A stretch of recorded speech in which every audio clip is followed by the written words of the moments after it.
येन चराचरं तत्पदं दर्शितं येन तस्मै श्रीगुरवे नमः।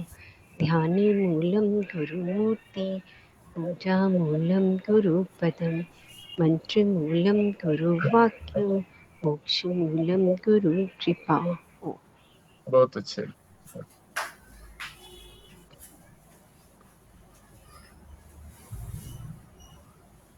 भगवान की प्रकृति, उसको माया भी कहते हैं, भगवान के अधीन है और वो त्रिगुणात्मक है। उसमें सत्वगुण, रजोगुण और तमोगुण, तीन गुण हैं, त्रिगुणात्मक है।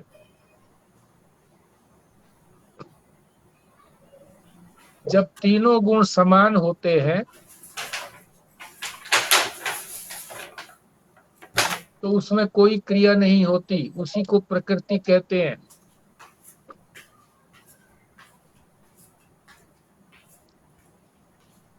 संसार में कोई भी क्रिया हो या वृत्ति बने, वो तीनों गुणों के असमान होने से ही क्रिया होती है या वृत्ति बनती है हमारी।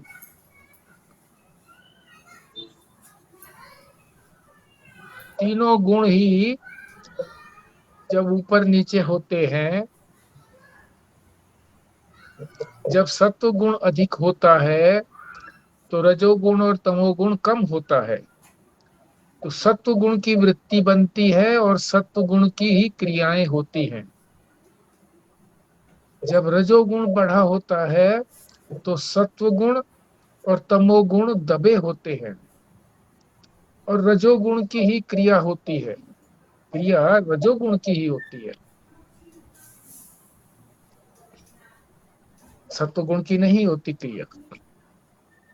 और जब तमोगुण बढ़ा होता है तो सत्वगुण और रजोगुण दोनों दबे होते हैं, फिर न कोई क्रिया होती है न कोई ज्ञान होता है।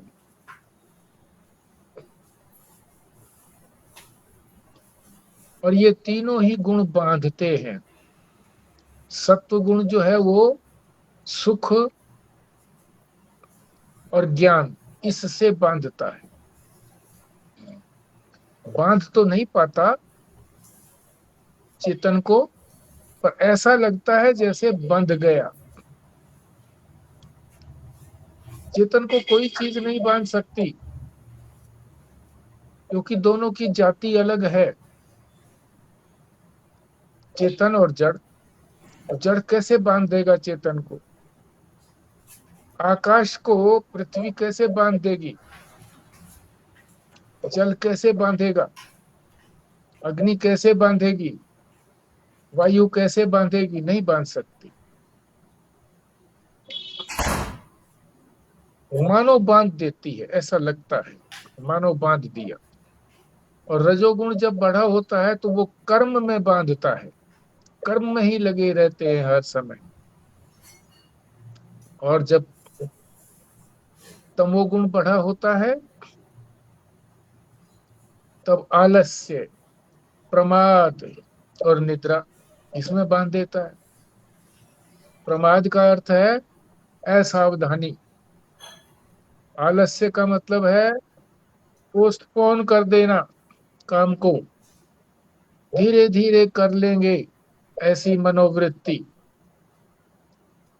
दूसरा कोई कर ले। और आलस्य, अलसाए हुए रहना, निद्रालु जैसे बने रहना, उसको निद्रा कहते हैं। तो ये बांधने के अलग अलग तरीके हैं तीनों गुणों के।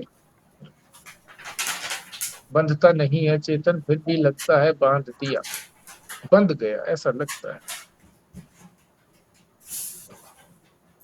इनके बढ़े होने का क्या पता लगे? कैसे पता लगे कि कौन सा गुण बंधा हुआ, कौन सा गुण बढ़ा हुआ है?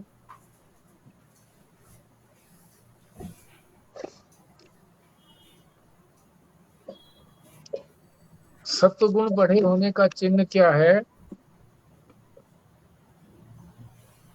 कि उसके अंदर वो निर्मल होता है। ये सत्वगुण का अपना लक्षण है कि निर्मल होता है, इसलिए प्रकाश करता है और इसमें कोई विकार नहीं होता। इसी तरह से रजोगुण जो है वो रंग देता है अंतःकरण को, और तृष्णा और आसंग, तृष्णा का मतलब जो वस्तु प्राप्त नहीं है उसको प्राप्त करने की इच्छा, और आसंग, असंग नहीं कह रहे, आसंग, कि जो वस्तु प्राप्त है वो मेरे पास बनी रहे। और इसी तरह से तमोगुण जो है उसके बढ़ने का क्या पता लगता है कि वो मोहनम, यानी अविवेक पैदा करता है,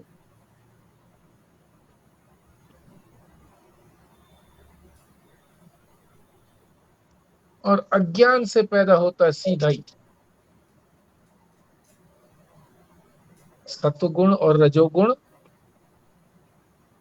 सीधे अज्ञान से उत्पन्न नहीं होते, बल्कि उनका जो कार्य है, अविद्या का जो कार्य है, अज्ञान का जो कार्य है, उस कार्य से संबद्ध होते हैं। और ये सीधा अज्ञान से संबंध होता है। अज्ञान से तम बढ़ता है। ये हमने कर लिया था अच्छी तरह से। कौन सा गुण कैसे बढ़ता है, क्या मैकेनिज्म है। जब एक बढ़ेगा तो दो को दबा देगा, बारी बारी से। इसी तरह से देख सकते हो कि सत्वगुण जब बड़ा होगा तो वो तमोगुण और रजोगुण को ही बढ़ा करके, दबा करके ही बड़ा होगा। और रजोगुण जो है वो सत्व और तम को दबा करके बढ़ेगा। और इसी तरह से तमोगुण जो है वो सत्व और रज को, रजोगुण को दबा करके ही बढ़ेगा।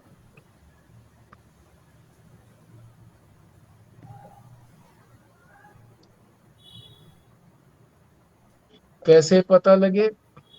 हम्म? सत्वगुण जब होता है तो प्रकाश होता है सारी इंद्रियों में, मन में, बुद्धि में,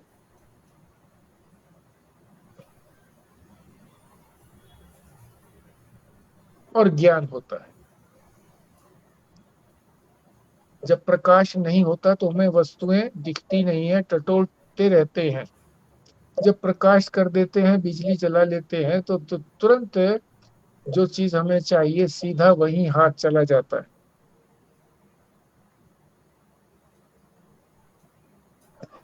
इसी तरह से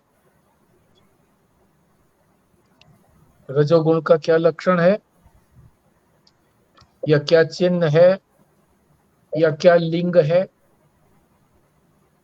उसके लिए 5 शब्द हमने कल समझे थे। लोभ,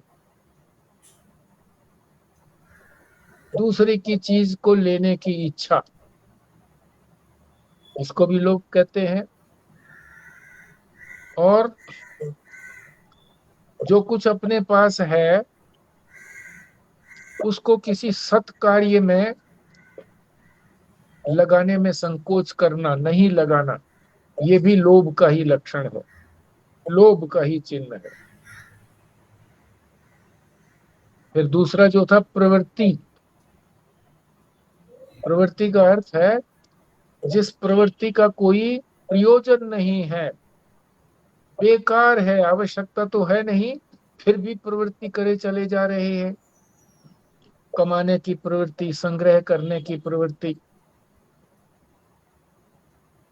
हाथ पैर हिलाते रहने की प्रवृत्ति, बाल नोचने की प्रवृत्ति, बटन को घुमाने की प्रवृत्ति, कोई लक्ष्य, इसका कोई प्रयोजन नहीं है, कोई फल मिलना नहीं है।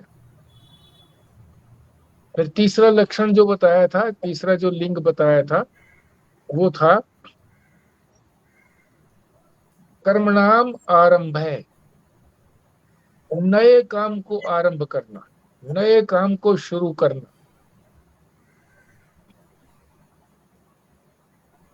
और चौथा बताया था अशम है, मन का चंचल होना, अपने कंट्रोल में न होना, संयम में न होना। और पांचवा है स्पृहा,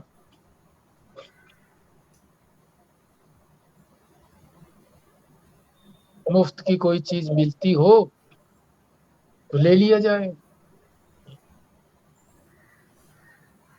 2 for 1, बाई 1 गेट 2, जरूरत है नहीं फिर भी ले लो। तो ये चिन्ह बता दिए, लक्षण बता दिए, चिन्ह, लिंग बता दिया। इनसे पता लग जाता है कि कौन सा गुण बढ़ा हुआ है। फिर हम उसको उसी प्रकार से कम या ज्यादा कर सकते हैं। तमोगुण को कम करके रजोगुण में पहुंचेंगे, रजोगुण को कम करके सत्वगुण में पहुंचेंगे,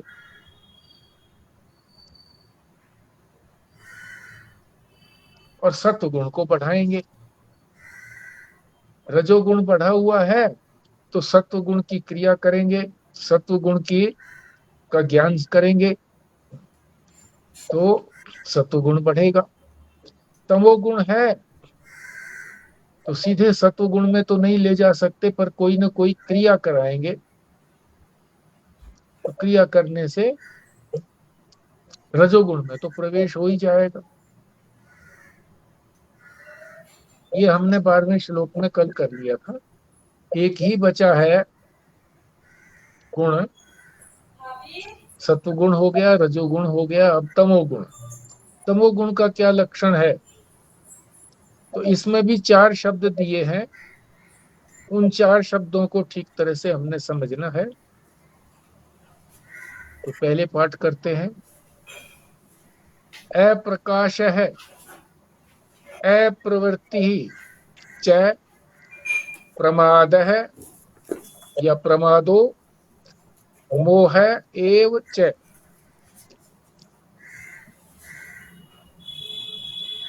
तमसी एतानि जायन्ते विवृद्धे कुरु नंदन।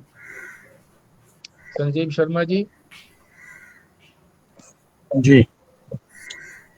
प्रकाश है, प्रवृत्ति च प्रमाद है, मोह एव च, तमसी एतानि जायन्ते विवृद्धे कुरु नंदन। भारद्वाज साहब। जी। अप्रकाश प्रवृत्ति च प्रमादो मोह एव च, तमसी एतानि जायन्ते विवृद्धे कुरु नंदन। रेणु भल्ला जी। जी। अप्रकाश है, अप्रवृत्ति च प्रमादो मोह एवं च, तमसी एतानि जायन्ते विवृद्धे कुरु नंदन। विमला जी।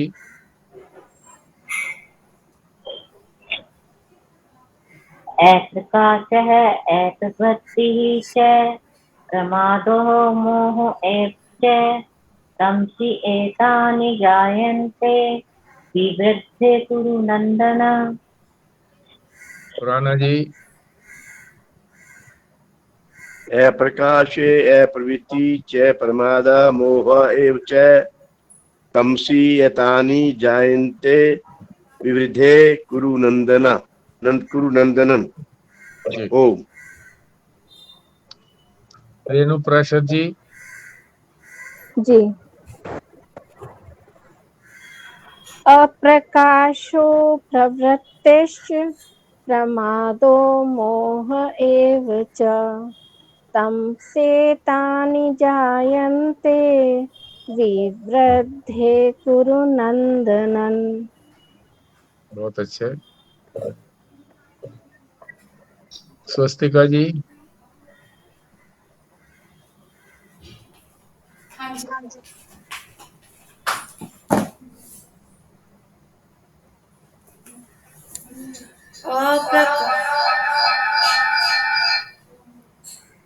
अप्रकाशो अप्रवृत्ति च प्रमादो मोह एव च तमस्येतानि जायन्ते विवृद्धे कुरु नन्दन।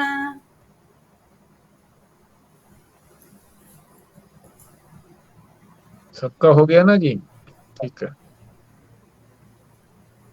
अर्थ समझ लेते हैं। अप्रकाश है, सत्व गुण के लिए तो कहा था प्रकाश, जिसमें सारी चीजें स्पष्ट दिखने लगती है। यहाँ कहा है अप्रकाश, यानी प्रकाश नहीं होता। विस्तार से तो बाद में समझेंगे, अर्थ ही समझ लेते हैं। अप्रवृत्ति ही, अप्रवृत्ति का भी यही मतलब है, क्या ज्ञान में भी कोई प्रवृत्ति नहीं होती और क्रिया में भी कोई, ना तो कोई क्रिया करता है और न कोई ज्ञान का काम करता है जिससे ज्ञान प्राप्त हो। तीसरा है प्रमाद है। तो प्रमाद का पहले से समझते ही हम असावधानी। चौथा है मोह। मोह का भी यही मतलब है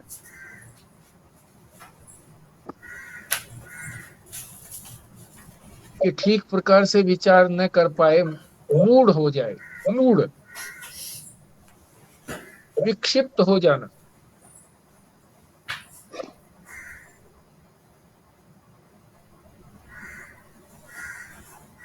तमसी एतानी, ये सारे तमोगुण के ही लक्षण हैं। पता लगता है कि तमोगुण उत्पन्न हो गया है और वो बढ़ने लगा है। हे कुरुनंदन, कुरुकुल के नंदन अर्जुन, अब ठीक ठीक समझते हैं। ये जो 4 शब्द बताए हैं, इनके जो ऑपोजिट हैं, जब ऑपोजिट को भी हम लाएंगे तो ये अच्छी तरह से समझ में आ जाएंगे। इनके विपरीत, क्योंकि इनके विपरीत हमने समझ भी लिया है। सत्व गुण को समझा था हमने किस प्रकार से, कि उससे तो प्रकाश उत्पन्न होता है। किसमें प्रकाश होता है? हमारी इंद्रियों में भी प्रकाश होता है, मन में भी प्रकाश होता है, बुद्धि में भी प्रकाश होता है।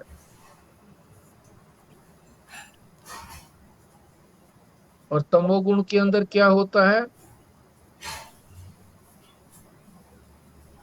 अप्रकाश, प्रकाश की बजाय अप्रकाश, यानी चीज का ज्ञान भी न होना, किसी विषय का भी ज्ञान न होना। संसार के जो भी विषय हैं उनका भी कोई ठीक से ज्ञान नहीं हो पाता तमोगुण के अंदर। और आत्मा की तो बात ही छोड़िए, कि आत्मा के विषय में शास्त्र का श्रवण करके भी उसका अर्थ ठीक से समझ में नहीं आता। सदगुरु जब उसका अर्थ ठीक से समझाते हैं तो समझ में नहीं आता। सुनता तो है पर हृदय के अंदर वो जम नहीं पाता, क्योंकि उस समय में अप्रकाश है। संसार के विषयों का भी ज्ञान नहीं होता और परमार्थ के विषयों का भी, न आत्मा के विषय में, न परमात्मा के विषय में, न सत्य के विषय में, न ज्ञान के विषय में।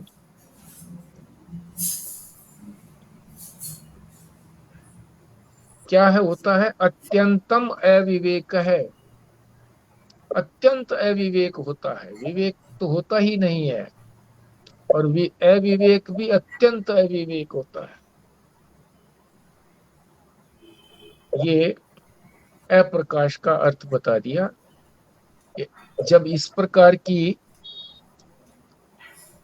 हमारा मन होता है, जब हम कुछ नहीं समझ पाते हैं, तो समझिए कि ये लक्षण है हमारे तमोगुण के बढ़ने का। फिर उसके बाद है अप्रवृत्ति ही। प्रवृत्ति का मतलब है किसी काम में लगना।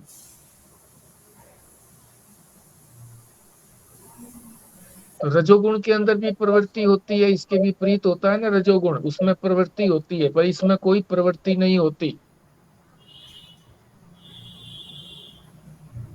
और सत्वगुण में जो है ज्ञान की तरफ प्रवृत्ति होती है, जानने के लिए प्रवृत्ति होती है, जिज्ञासा होती है। और यहाँ ज्ञान की तो बात ही छोड़िए, क्रिया में भी ठीक तरीके से तमोगुण वाला क्रिया में भी ठीक तरह से नहीं लगता। क्यों? कि जब ज्ञान थोड़ा ठीक ही नहीं होगा उसको, तो फिर क्रिया में कैसे लगेगा? गलत ज्ञान से तो गलत क्रिया होगी, लगेगा ही नहीं।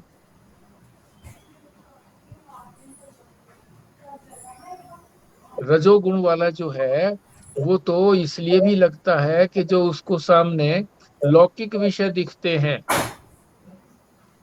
संसार के जो पदार्थ दिखते हैं, जिससे उनको दृष्ट फल मिलने का संभावना लगती है, कि उसका जो फल होगा वो हमें पता लगेगा, मिल जाएगा। हमको काम करेंगे तो ये फल मिलेगा। रजोगुण में तो ऐसा है। पर तमोगुण के अंदर तो जो संसार के विषय हैं उधर भी प्रवृत्ति नहीं होती, और जो अदृष्ट फल हैं स्वर्ग के तो पहले ही नकार देता है कि क्या पता स्वर्ग है कि नहीं है, क्या स्वर्ग की बात करनी है, कोई स्वर्ग नहीं होता, ये संसार के विषय का भी क्या लेना है, जो मिलेगा सो ठीक है। तो इसलिए कोई भी प्रवृत्ति नहीं होती, ना ज्ञान की तरफ प्रवृत्ति होती है, ना कर्म की तरफ प्रवृत्ति होती है। क्यों? ठीक से विवेक होता नहीं है। ठीक से विवेक हो जाएगा तभी तो प्रवृत्ति उचित बनेगी। कुछ लोग ये सोचते हैं कि सत्व गुण के अंदर भी तो आदमी प्रवृत्ति नहीं करता, क्रिया की तरफ नहीं लगता, ज्ञान की तरफ तो लगता है पर क्रिया की तरफ वो नहीं लगता, शांत रहता। तो जब ये तमोगुण वाला जो है व्यक्ति, ये भी जब क्रिया की तरफ नहीं लगता, तो कुछ लोग ये सोचते हैं कि ये सत्वगुणी होगा, उसी वजह से तो प्रवृत्ति नहीं कर रहा।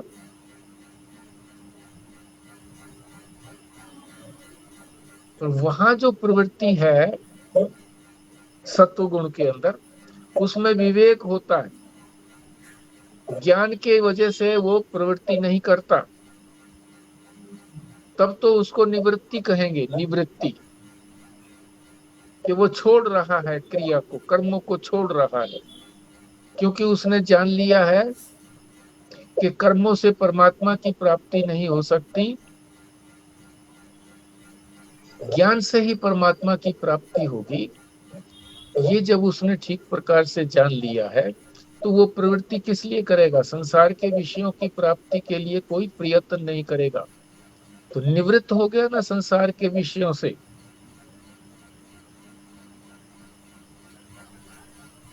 तो इसीलिए कहा कि किसी के अंदर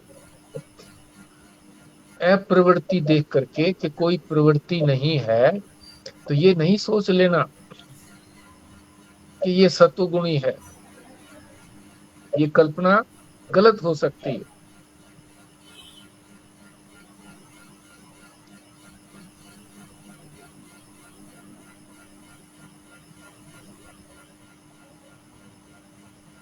अब प्रमाद की बात बताते हैं।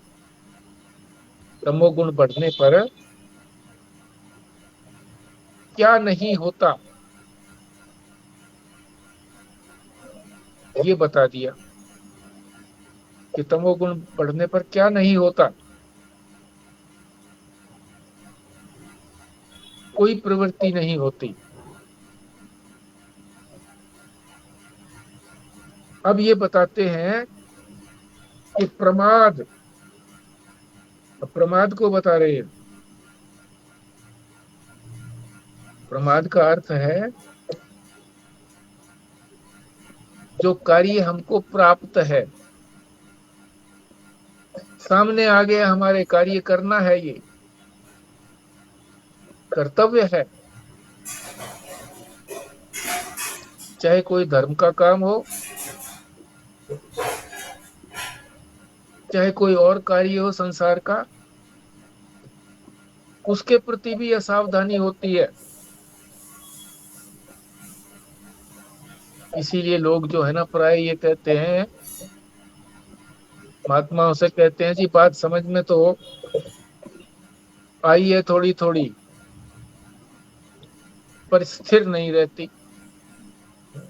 जब समझ में ही नहीं आई तो स्थिर कैसे रहेगी।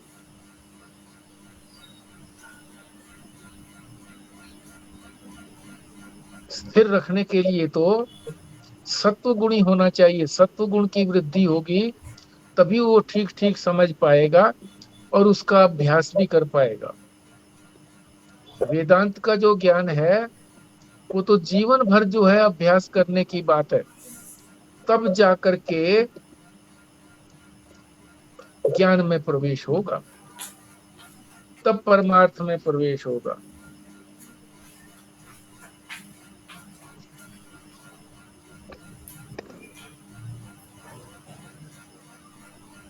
मोह, चौथा जो इसमें लक्षण बताया था, मोह। प्रमाद तो हो गया, मोह। मोह का मतलब होता है हमारा मन यानी चित्त विक्षिप्त हो जाना, कुछ भी सोचने में असमर्थ हो जाना। यार दिमाग ही खराब हो गया, ऐसे बोलना। कुछ नहीं सोचा जाता, कुछ नहीं किया जाता, विक्षिप्त हो जाना, पागल जैसी हालत हो जाना। कोई भी विचार करना चाहे तो वो व्यवस्थित विचार नहीं कर सकते, क्रमबद्ध विचार नहीं कर सकते। कभी कोई विचार आएगा, कभी कोई विचार आएगा, कभी कोई विचार आएगा, क्रमबद्ध विचार नहीं कर सकते।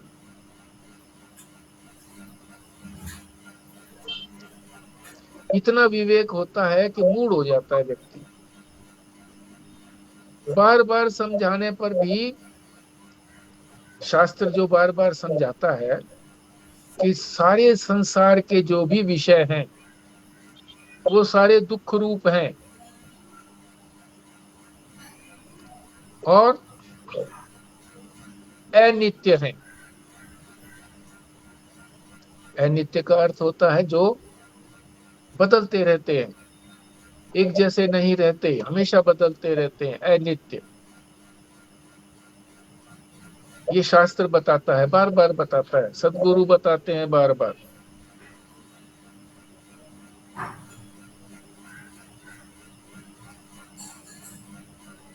कि संसार का कोई भी पदार्थ सुख नाम की चीज है ही नहीं, सुख की गंध भी नहीं है, ऐसा बोलते हैं। दुखों का ही घर है। ये बार बार बताने के बाद भी जो दुख देने वाली वस्तु है, सारी ही दुख देने वाली वस्तुएं हैं, उसमें ये सुख बुद्धि हो जाती है कि इससे सुख मिलेगा। इससे सुख मिल रहा है। इसी को कल जो बात आई थी, सुख आभास, सुख की परछाई ही होती है, सुख नहीं होता, पर लगता यह है कि सुख मिला। इसी तरह से अनित्य के अंदर भी नित्य बुद्धि हो जाती है।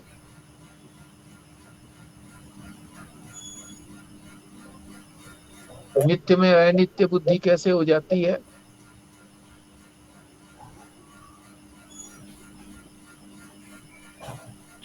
और अनित्य में नित्य बुद्धि कैसे हो जाती है? मुख्य तो यहाँ पर अनित्य में नित्य बुद्धि।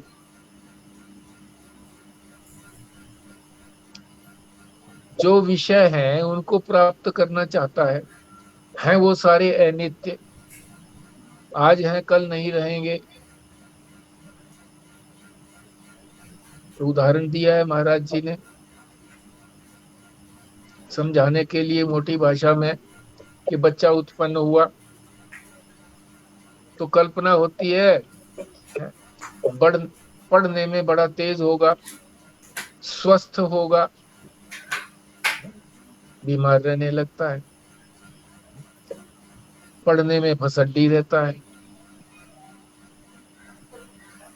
बड़ा अफसर बनेगा ये भी कल्पना करते हैं पैदा होते ही, बल्कि आजकल तो पहले ही करने लग गए। जब बच्चा का जन्म नहीं हुआ है, गर्भ में है, तभी कल्पना करने लगते हैं कि उस स्कूल के अंदर हम इसको एडमिट कराएंगे, इतना पढ़ेगा, पढ़ करके बड़ा अफसर बनेगा।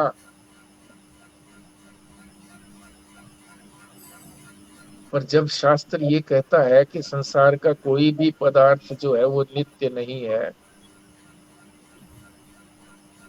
कल को क्या घटना होनी है कोई पता नहीं है,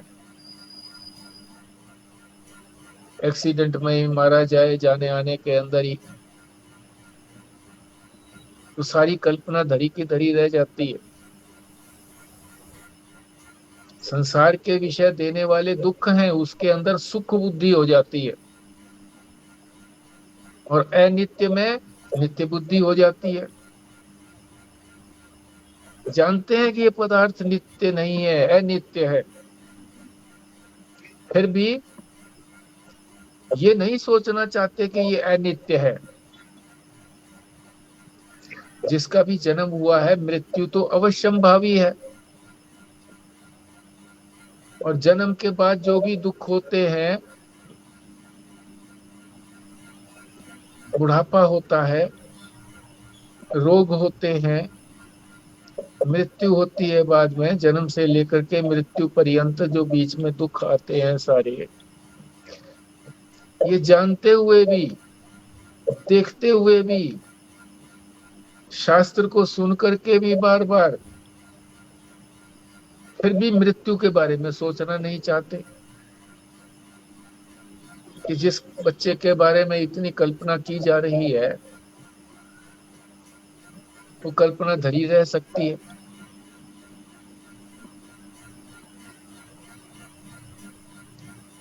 राम नाम सत्य है,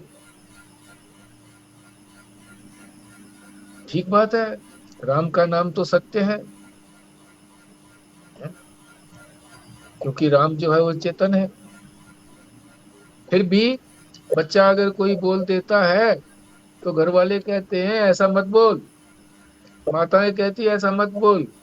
बच्चा पूछता है क्यों ना बोलूं, राम नाम सच्चा नहीं है क्या? आप राम का नाम लेती हैं, जप करती हैं, इसलिए करती हैं। वो कहती है बस तू बोल मत, राम नाम सत्य है, मत बोल। बाद में जब बड़ा होता है, जब देखते हैं कि जब मृत शरीर को शमशान में ले जा रहे होते हैं, तब पीछे पीछे बोलते हैं राम नाम सत्य है। उस वक्त भी मुंह से ही बोलते हैं, हृदय में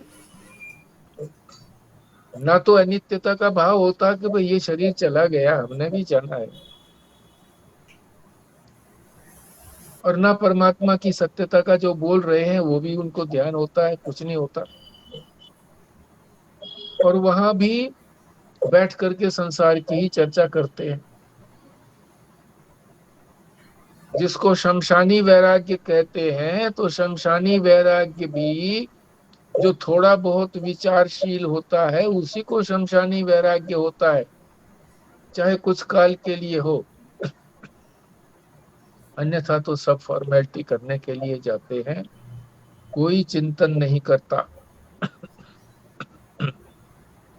यद्यपि वहां बैठना भी होता है, 15-20 मिनट आधा घंटा बैठे, शांति से बैठे, चिंतन करें एकांत में, वहां भी गुपगप्पे चलती हैं।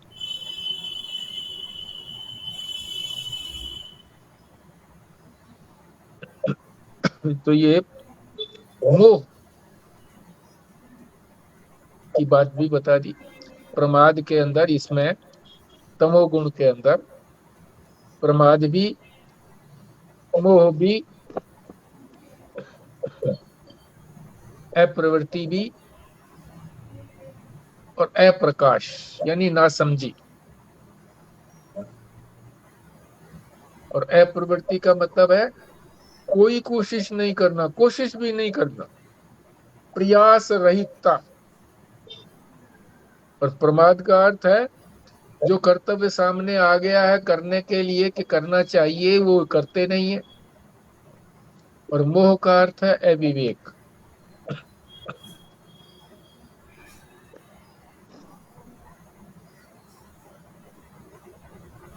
इस प्रकार से भगवान ने सत्वगुण, रजोगुण और तमोगुण की जो पहचान है वो बता दी। इनके क्या लक्षण है बता दिए, क्या लिंग है ये बता दिया।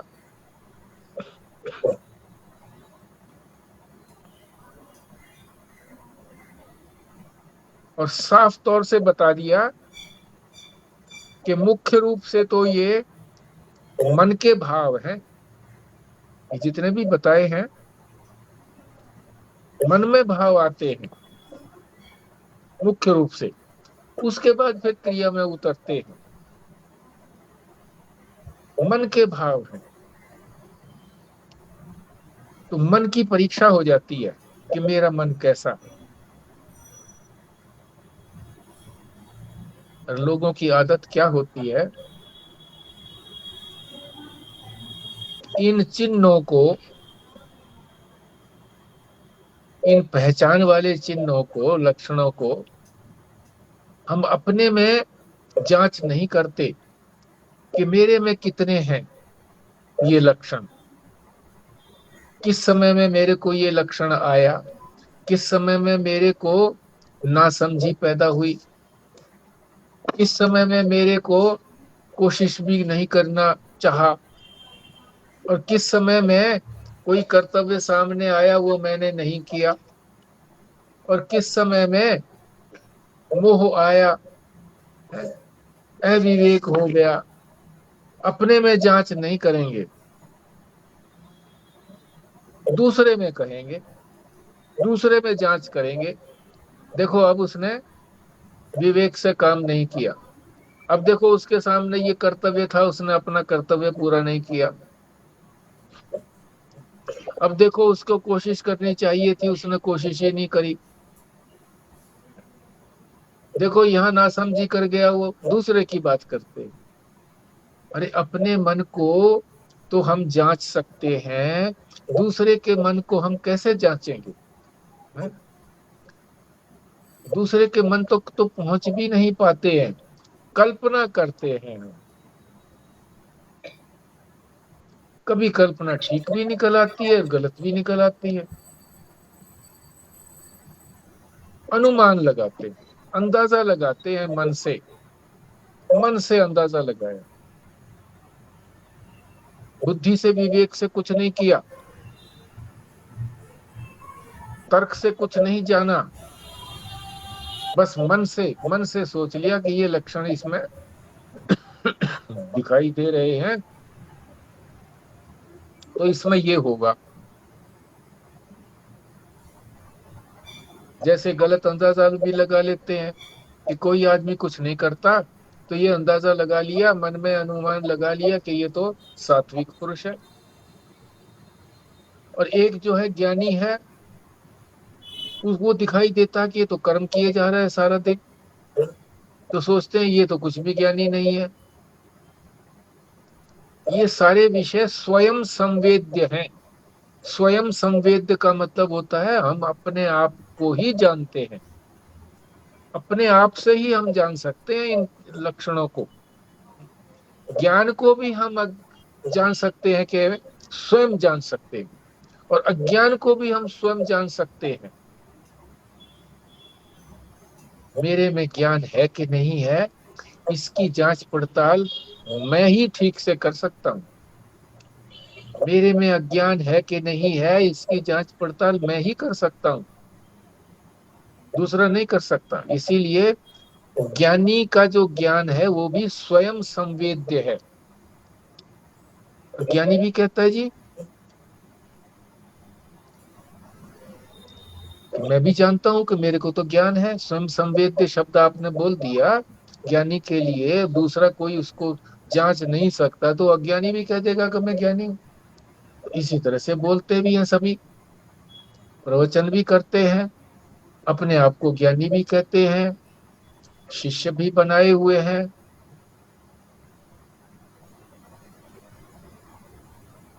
अब भाई ये तो तू क्या जाने, मैं अपने आप जानता हूँ भाई, तुम अपने मन की जानते हो, मैं अपने मन की जानता हूँ, मुझे तो ज्ञान है। जब उनसे पूछा जाता है या देखा जाता है कि उनके अंदर सुख दुख होता है कि नहीं होता, तो भंडा फूट जाता है कि सुख में सुखी होते हैं, दुख में दुखी होते हैं। राग होता है कि नहीं, द्वेष होता है कि नहीं, किसी से पता लग जाता है। अपने आप को कर्ता मानता है कि नहीं मानता है, मैं करने वाला हूं। कर्ता तो है ज्ञानी, पर अपने आप को कर्ता नहीं मानता। अज्ञानी जो है वो करते हुए अपने आप को कर्ता मानता है कि मैं कर्म कर रहा हूं, और फल में भी इसी तरह से, फल भी मैं ही भोगूंगा। और जो ज्ञानी है वो जानता है कि ये कर्म जो हो रहे हैं ये तो इन यंत्रों से हो रहे हैं, जो कर्मेंद्रियां हैं, जो प्राण हैं, उनकी क्रिया हो रही है। मैं चेतन हूं, मैं तो क्रिया कर ही नहीं रहा। फल भोगने वाले भी कौन से यंत्र हैं? मन बुद्धि, ये फल भोग रहे हैं। ये तो मैं हूं नहीं, मैं तो चेतन हूं, मैं तो आत्मा हूं। तो वो जानता है, पर अज्ञानी नहीं जानता है, इसीलिए वो इनसे चिपकता है। कर्म किया, कर्म हुआ अंगों से, कर्मेंद्रियों से, माना ये कि मैंने किया। तो मैंने किया तो फिर फल भी जो है, जो होगा उसको भी मैं ही भोगना चाहता हूं। तो फिर कर्म का फल हमेशा सुख तो होगा नहीं, शुभ तो कर्म करेंगे नहीं हमेशा, अशुभ भी होगा तो उससे दुख भी होगा। अपने मन में यही सोचते हैं कि मैं तो कभी गलत काम करता ही नहीं, शुभ काम ही करता हूं हमेशा। और अपने मन से ही तो निर्णय करते हैं, मन से ही सोचते हैं कि क्या शुभ है क्या अशुभ है। शुभ और अशुभ तो शास्त्र बताता है।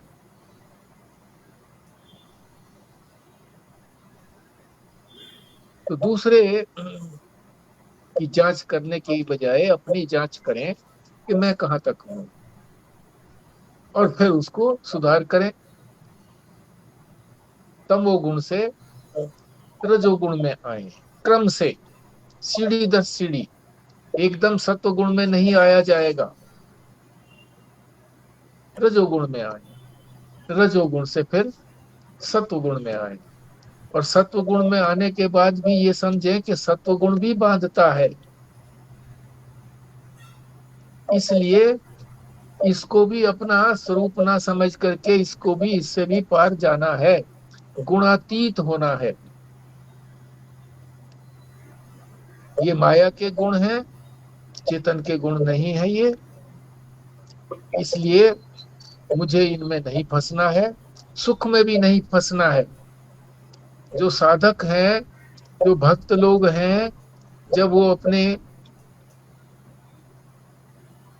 पूजा अर्चना भाव से जब सब कुछ करते हैं तो उनको यही लगता है कि ये सब कुछ हमें अब मिल गया, अब आगे करने की जरूरत नहीं है। ध्यान करते हैं तो ध्यान में अच्छा लगता है, मन एकाग्र होता है तो अच्छा तो लगेगा। सोचते हैं कि बस यही आनंद है, इसी को किए जाओ, बस ध्यान में ही लगे रहो, आगे नहीं बढ़ पाते। तो सुख जो है वो आगे नहीं बढ़ने देता, चिपकाए रखता है। और जब तक 3 गुणों के परिधि में रहेंगे, घेरे में रहेंगे, तब तक बंधन ही बंधन है। तो ये हमारा 13वां श्लोक भी संपूर्ण हुआ, जिसमें तमोगुण के लक्षण बताए थे, तमोगुण की पहचान बताई थी, लिंग बताए थे, चिन्ह बताए थे। 4 चिन्ह थे: अप्रकाश यानी नासमझी, अप्रवृत्ति यानी कोशिश न करना, यानी प्रयास रहित, प्रमाद कर्तव्य न करना, मोह अविवेक। तो ये लक्षण है। जब ये पता लगे कि ये बढ़ रहे हैं तो इनसे विपरीत भाव करें, मन में दूसरा भाव लेकर के आए। तमोगुण है तो रजोगुण का भाव ला करके प्रवृत्ति करें, और प्रवृत्ति ही लगी रहती है हर समय में। तो कुछ समय निकाल करके सत्व गुण का भी अपने अंदर समावेश करें, सत्व गुण को बढ़ाएं। ये हमारा 13वां श्लोक भी संपूर्ण हुआ।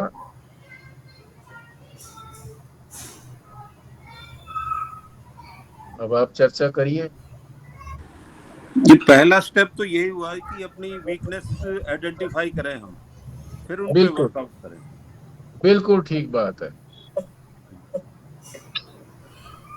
बल्कि कोई दूसरा अगर कहे भी ना, जी आप तो ऐसे हैं, आप तो ऐसे हैं, आप तो ऐसे हैं, अरे भैया रहने दे भैया, मैं अपने आप जानता हूं मैं ऐसा नहीं हूं। वो पंजाबी महात्मा कहते थे कि तुसी जो है ना अपने पाप नहीं दस दे। पाप का यही मतलब है कि अपने दुर्गुण जो है उनको बोलते नहीं हो कि क्या क्या मेरे में दुर्गुण है। यूं सोचते हो कि मैं तो फिर बिल्कुल नंगा हो जाऊंगा।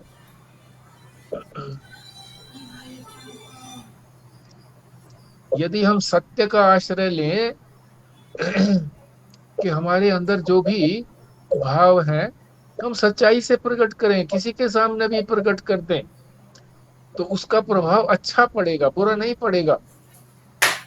अगला सोचेगा कि ये सारी बात तो साफ कह देता है, भैया तो अच्छा आदमी है। साफ कहना बहुत बड़ा सद्गुण है। तो ठीक बोला आपने कि अपनी ही जांच करनी चाहिए, दूसरे की जांच से हमको क्या लाभ होना है।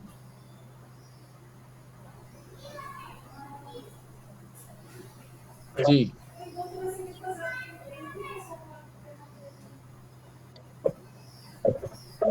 तमोगुण से रजोगुण में आपने बताया कि कर्म करके, रजोगुण से सतोगुण में कैसे जाया जाएगा? हाँ, जो हर समय क्रिया की लगी रहती है ना कि ये काम तो कर लिया, ये और करना है, इसको अभी कर लेता हूं, ये जो मन में जब ये भाव आता है तो समझो रजोगुण है। तो फिर ये सोचें कि क्या इसके बिना काम नहीं चल जाएगा। बोलने का मन हुआ, किसी को कुछ कहने का मन हुआ, तो ये सोचें कि क्या इसके कहने के बिना काम नहीं चल जाएगा। अगर मन में ये आ गया कि नहीं काम तो चल जाएगा, मत बोलो। बोलना भी तो क्रिया हो गई ना, रजोगुण हो गया। हाथ से करने की बात आ गई कि हाथ से ये कर्म कर लो, संसार के विषयों को ये प्राप्त कर लो।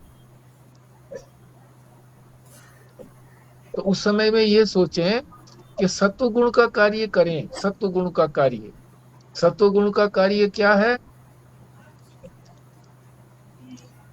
परमात्मा की हाथों से पूजा करना, आरती करना, है, नहलाना धुलाना, शिव का अभिषेक करना, है, ये सतगुणी कार्य हो गए।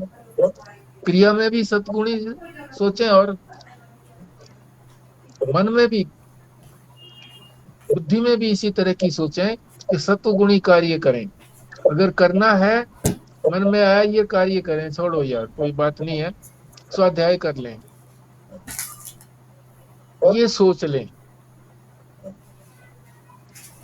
अपने नित्य प्रति के काम करते हुए भी व्यक्ति सत्वगुणी चिंतन कर सकता है। नहाते समय भी, बहुत बार नहाते समय ही कई भाव आते हैं, सत्वगुण के भाव आते हैं। ये कैसे है, ये कैसे है? जिज्ञासा का भाव आता है, तो सत्गुणी भाव है जिज्ञासा, तो इनको संजो करके रखो। बाथरूम से निकले, ये भाव आया था वहां पर, इसको नोट करके रखो। समय निकाल करके चिंतन करो, नहीं समझ में आता तो फिर कक्षा में पूछें कि ये भाव आया था मेरे अंदर, इसका क्या अर्थ है। जब चिंतन की जिज्ञासा होती है, चिंतन करने की बात आती है, तो ये सत्वगुण ही चिंतन होता है। वाणी की जैसे बात आई कि इसके बोले बिना काम नहीं चलेगा, क्या चल जाएगा। और बोलना ही है तो परमात्मा का गुणगान करो, भक्तों का गुणगान करो। सुनना ही है अगर है कान से, तो भक्तों की कथाओं को सुनो, भागवत की कथा को सुनो, बड़ा आनंद आता है। इतनी पुस्तकें हमारे पास, वांग्मय, पुस्तकों को वांग्मय बोलते हैं। वांग्मय जो है, रिलीजियस, धार्मिक वांग्मय हमारा इतना है, पूछो मत, कि सारी उम्र भी हम पढ़ते रहें तो भी पूरा नहीं होगा, और आनंद आने लगता है। पढ़ने में भी आनंद आने लगता है, सुनने में भी आनंद आने लगता है, चिंतन करने में भी आनंद आने लगता है। मन में जिज्ञासा उठी और फिर प्रश्न का हल मिल गया तो भी आनंद आता है। इस पुस्तक को जब पहली बार पढ़ा था तो कई जगह प्रश्नवाचक चिन्ह लगा दिए थे कि ये समझ में नहीं आया, ये समझ में नहीं आया। जब दोबारा उसको देखा तो वो सारे प्रश्नवाचक चिन्ह पर फिर प्रश्न मैंने लगा दिया कि ये तो स्पष्ट बताया गया है, यहाँ कैसे चिन्ह लगा दिया। उस दोबारा पढ़ने की वजह से, और कुछ ये था कि बीच में जो बीच का काल था उसमें और महापुरुषों को भी सुना तो वो हल हो गई बात। और जब वो सामने आई तो पता लगा कि ये तो हल हो चुकी है बात। तो आपने जैसे पूछा कि भाई वो तमोगुण से यानी रजोगुण से सत्वगुण में कैसे आए, तो लक्षण हम जब अपने जान लिए हैं तो हम उसी प्रकार के भाव मन में लेकर के आए। दान देने की, ये दान देना जो है, श्रेष्ठ को दान देना।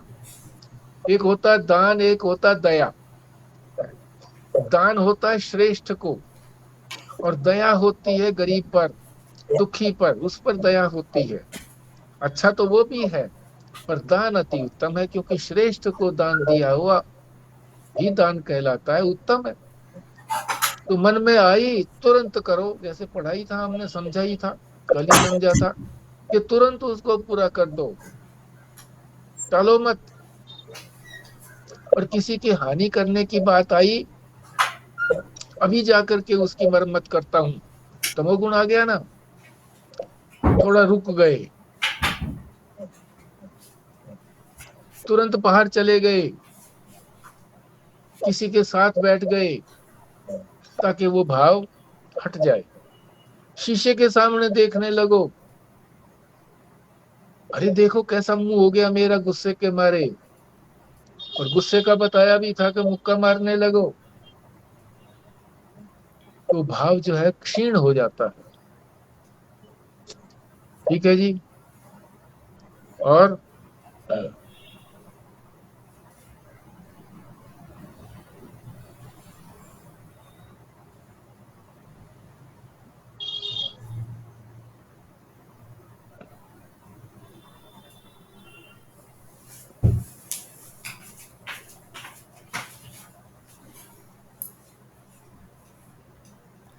आपने ठीक बोला कि जैसे मॉर्निंग में जो है ना हमारा सत्वगुणी व्यवहार भी होता है, सत्वगुण होता है हमारे अंदर अधिक मात्रा में। तो जैसे आप बता रहे थे कि नहाने के टाइम पे या कुछ, ऐसे ही मुझे कार चलाते हुए जब मैं स्कूल जाती हूँ तो रास्ते में मुझे इस तरह के बहुत सारे विचार आते हैं, क्योंकि उस समय में कुछ और आसपास करने को नहीं होता, जब कर्म नहीं होता तो फिर वो विचार बहुत सारे इस तरह के सत्वगुणी विचार आते हैं। बहुत ठीक है, बहुत अच्छी बात है। जब मॉर्निंग वॉक करते ना जी, मॉर्निंग वॉक, हाँ मैं उस टाइम जो है मैं कान में वो लगा के तो मैं वो सुनता हूँ सत्संग के, तो बड़ा अच्छा लगता है, बड़ा हाँ हाँ हाँ, एक बहुत डेढ़ अच्छा। और सैर भी दुगनी होती है। ठीक बात है, ठीक बात। सैर भी दुगनी होती है उससे ना, पता ही चलता, तो ध्यान भी हाँ रहता है उसमें। हाँ, पता ही नहीं चलता। मैं हाँ। भी यही कहने वाला था कि खुराना जी जो है वो मॉर्निंग वॉक करते हैं। तो हम्म। मॉर्निंग वॉक में जो है ना अपना माला झोली ले लो भाई, क्या दिक्कत पड़ती है। लोग यही तो समझेंगे कि ये डॉक्टर है फिर भी ये धार्मिक भी है, माला झोली लिए हुए है। यूट्यूब पे बड़े बढ़िया बढ़िया वो आते हैं जी, सत्संग के हाँ, बड़े, हाँ बहुत अच्छे आते हैं। बस वो कर्म में लाने की बात है कि उनको क्रिया में लेकर के आए तो बात बन जाती है। जानने से केवल ना तो धर्म होता, और हम्म। जानने के बाद भी जब तक उसको अप्लाई नहीं करेंगे तो ज्ञान भी नहीं होता। करने के लिए जानना भी तो जरूरी है ना जी। हाँ, करने के लिए भी उसके जानना जरूरी है। ज्ञान व्यास नहीं। जी, हाँ जी।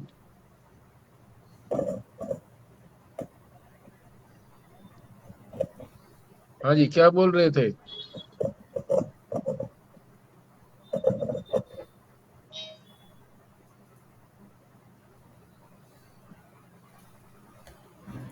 अंकल आपका म्यूट हो गया है।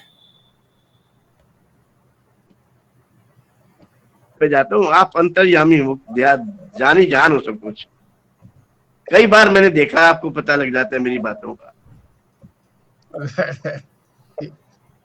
हेलो ये तो ये तो मैंने बताया ना, हेलो, इमेजिन। हाँ, आवाज आ रही है? आ रही है जी, आ रही है। कल्पना हो सकती है ये अनुमान लगा करके मैं बोल सकता हूँ कि भाई हाँ आवाज आ रही है? आ रही है जी, बिल्कुल आ रही है। उत्तर भी दे रहा हूं मैं, जवाब दे रहा हूं जी। अनुमान लगा लेते हैं दूसरे के बारे में, भाई दूसरे के मन में क्या होगा, ठीक भी निकल आए ना भी ठीक निकले।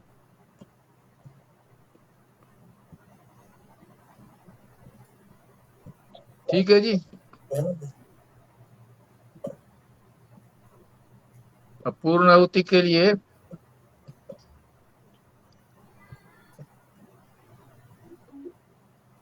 रेणु पाराशर। ॐ पूर्णमदः पूर्णमिदं पूर्णात् पूर्ण